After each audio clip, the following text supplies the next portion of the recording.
Hello friends, start करते हैं editorial dictation 5 second बाद 100 वर्ड पर मिनट की स्पीड से।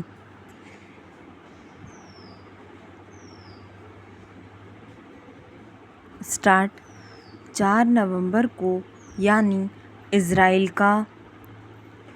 की वर्तमान दक्षिणपंथी गठबंधन सरकार के चुनाव जीतने के ठीक बाद मैंने एक लेख लिखा था जिसका शीर्षक था जिस इज़राइल को हम सब जानते थे वह अब नहीं है।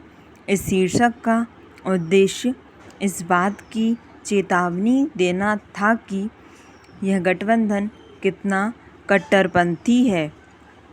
उस समय बहुत से लोग मेरी बातों से असहमत थे, लेकिन मेरा मानना है कि उसके बाद घटी घटनाओं ने उन्हें गलत साबित कर दिया है और स्थिति आज पहले से भी ज़्यादा बदतर हो चुकी है।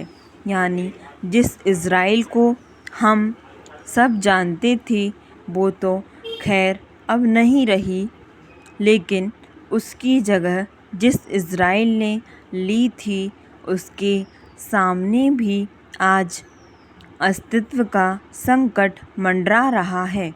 पैरा इज़राइल एक क्षेत्रीय महाशक्ति ईरान के खिलाफ मोर्चा खोले हुए हैं, जिसने अपने सहयोगियों और प्रॉक्सी यानी हमास, हिजबुल्लाह, हूतियों और इराक की शिया मिलिशिया का उपयोग करके इज़राइल को एक शिकंजे में जकड़ने में कामयाबी हासिल की है। फ़िलहाल तो इज़राइल के पास इसका कोई सैन्य या कूटनीतिक जवाब नहीं है। इससे भी बदतर बात यह है कि उसे 3 मोर्चों गाज़ा, लेबनान और वेस्ट बैंक पर युद्ध की संभावना का सामना करना पड़ रहा है। लेकिन एक नए खतरनाक मोड़ के साथ, वो खतरनाक मोड़ यह है कि हमास के विपरीत लेबनान में हिजबुल्लाह सटीक पार करने वाली मिसाइलों से लैस है जो इज़राइल के बुनियादी ढांचे के बड़े हिस्से को नष्ट कर सकती है। हिजबुल्लाह की मिसाइलें इज़राइल के हवाई अड्डों से लेकर बंदरगाहों, विश्वविद्यालय परिसरों, सैन्य ठिकानों से लेकर बिजली संयंत्रों तक पर वार कर सकती है। लेकिन इज़राइल का नेतृत्व उसके प्रधानमंत्री बेंजामिन नेतन्याहू कर रहे हैं, जिन्हें भ्रष्टाचार के आरोपों में जेल जाने से बचने के लिए हर हाल में सत्ता में बने रहना है। और ऐसा करने के लिए उन्होंने अपने ज़मीर को धुर दक्षिणपंथी यहूदी चरमपंथियों के हाथों बेच दिया है। उन्होंने उनके साथ गठजोड़ करके सरकार बनाई है।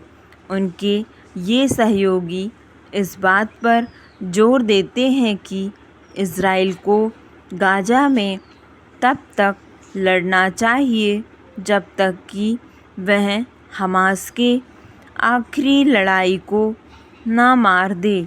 इसे भी टोटल विक्ट्री कहते हैं। पैरा वे हमास के बाद गाज़ा पर शासन करने के लिए फ़िलिस्तीनी प्राधिकरण, जिसने ओस्लो शांति समझौते को स्वीकार किया है, के साथ किसी भी तरह की साझेदारी को भी स्वीकार करते हैं, क्योंकि वे जॉर्डन नदी और भूमध्य सागर के बीच के सभी क्षेत्रों पर इज़राइल का पूर्ण नियंत्रण चाहते हैं और इन क्षेत्रों में गाज़ा भी शामिल है। स्टॉप। धन्यवाद। आपको डिक्टेशन पसंद आई हो तो लाइक और सब्सक्राइब करना ना भूलें।